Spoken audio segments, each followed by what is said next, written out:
Welcome to the third round of this 2v2 battle between CTSS 1230 and myself, Egypt Falcon, against Unknown and Assad. So now that we've played as the Warriors of Chaos versus the Empire and the Dwarfs versus Vampires, we are now doing Bretonnia versus Greenskins. Which, I quite like the Bretonnians. Although people say they're predictable, they actually, they have more tools at their disposal than people think. They have a very small unit roster, but I don't know, they get the job done. And I really like the skins on the Bretonnians as well. They look way cooler than the Empire units. And they have the whole King Arthur chivalry medieval thing. It's kind of like Medieval 3, just with the Bretonnians. So, our opponents have been very smart in not taking any flying units, because they know Bretonnia will just dominate in the flying aspect. But, my ally was... I questioned his decision to put to Vanguard deployment all of his yeomen in the back lines. And these guys are faster, but they somehow get caught here, and they're just gonna get absolutely wrecked by Savage Orc. Boar Boy Biggins said it. So this squad of Pegasus Knights and a Paladin are going around. So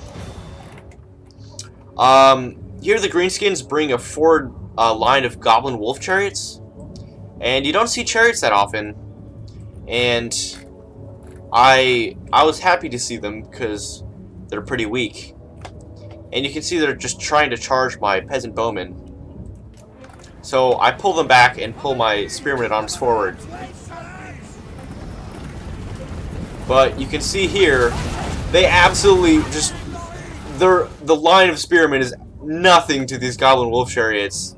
And they start completely killing my peasant bowmen. And I was surprised by this. I was surprised at how well these chariots knocked down all of my men. But I bogged them down with all of my cavalry on this flank. But you can see my peasant bowmen is routed instantly because the Bretonnians have very bad morale. And I'm trying to... The heavy mass of these Knights of the Realm is quite different from the light peasants of the Spearmen at Arms, and will absolutely crush the red-eyed fanatics of the goblins. So the Greenskin rush is upon us, and it is in fully fledged. The Orc Big Guns have, because you can see their spikes, and they're bigger and harder, and they're huge maces. They actually have a bonus versus large, which was a good choice on their part. So now that my peasant bowmen have regrouped from that surprisingly effective charge, I wasn't expecting how well they'd do, but I put them down immediately. My peasant bowmen are just kiting. So in the back you can see these poor yeomen being taken down by these... Oh wait, it looks like they're surrounding these Savage Orcs. Anyway, so I'm skirmishing away while my ally is taking on these Night Goblins. These Night Goblins are okay in melee. I'd imagine they do something, but he has more infantry than me. I only have 3 units of spears.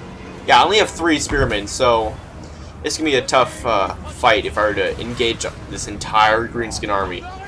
So I'm just kiting as best as I can, charging these goblins so they don't mess with me, and just getting in as much fire against these Orc Biggins as I can.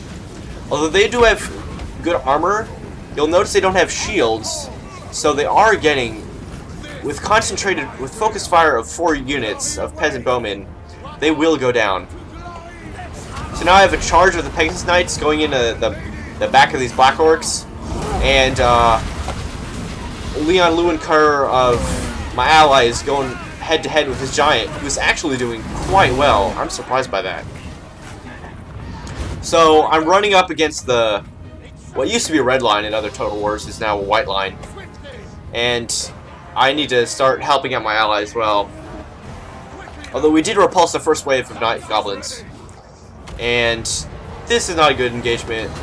He should not be. He is tying up these black orcs, but he really needs to help out his guys here. So we have Spirit Leech going off on Leon Luenker, my Leon Luenker, but it's not too bad because this guy regenerates because he's blessed by the lady or something of that sort. So you can see these black orcs are getting drawn further into the trap, and as soon as they realize it and turn their backs, it's too late. They're completely surrounded by bowmen. So now that the orcs are starting to engage my ally, I'm sending cavalry around and just wide around the flank, gaining some charges here against some pretty weak units that I can eliminate very quickly.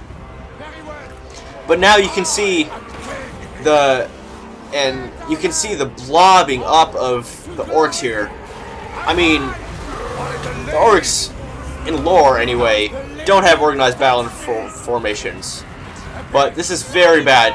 They're sending more units. There's no reason to blob up this much. Yes, you'll take out my Knights of the Realm, but they can withstand for a long time. So now you can see the trap being tightened. My Knights of the Realm that have gone all the way around his entire army are now ready to charge straight into this huge blob.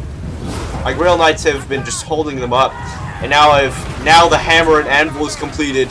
The classic strategy is set, and there's no escape for these orcs. And more Knights of the Realm are coming in. Leon Luenker is getting down in hand-to-hand combat. Beaquist, and there's this mosh pit of orcs soon to rout. And you can see these black orcs completely broken, and now another unit is getting focus fired, just dropping. They're trying as much as they can to take down these Grail Knights who have survived for so long, even though they're going against good infantry. So I used, unfortunately, the Fate of unit takes these guys down, and we're pretty much ignoring this giant. It's not doing much, and it's not helping the fight. And finally, the orcs cannot handle being completely surrounded by Bretonnian knights, and they just flee. They just flee. So my infantry down here are just making sure these night goblins don't. And oh, sweet rear charge! So as I was saying, these spearmen are making sure these bowmen don't get hurt, and they have taken so many shots on these orc big guns who don't have shields. It's a pretty sad sight for the orcs. So the entire blob of orcs has been completely crushed, and we can see Azag the Slaughter, this completely crazy guy with his crown on his head, is almost dead. Not quite though. Getting spear leashed by probably the other Azag over here. Yep, the other Azag. So now we can afford to take down this giant with all the spears and the Grail Knights and the damsel as well. So yeah, this rear charge was very effective against these night goblins. The black orcs have come back, but there are just too few of them.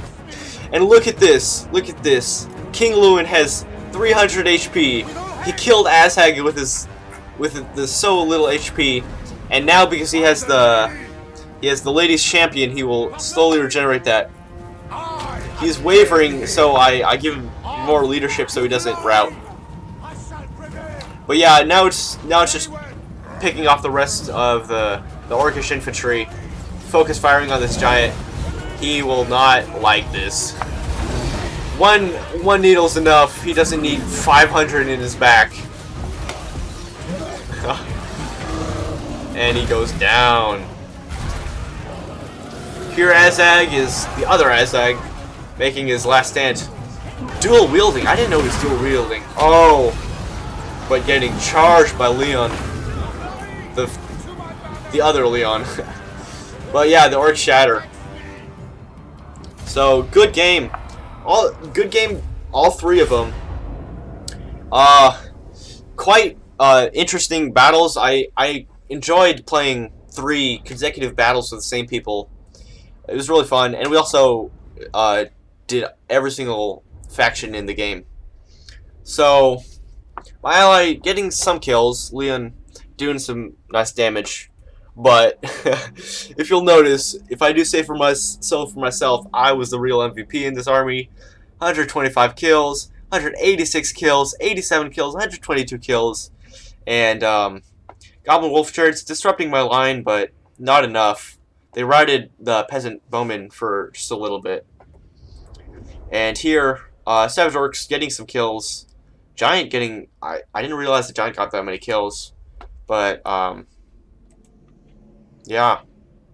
Really good games. I was very happy and excited to play 3 matches, 2v2. See you next time.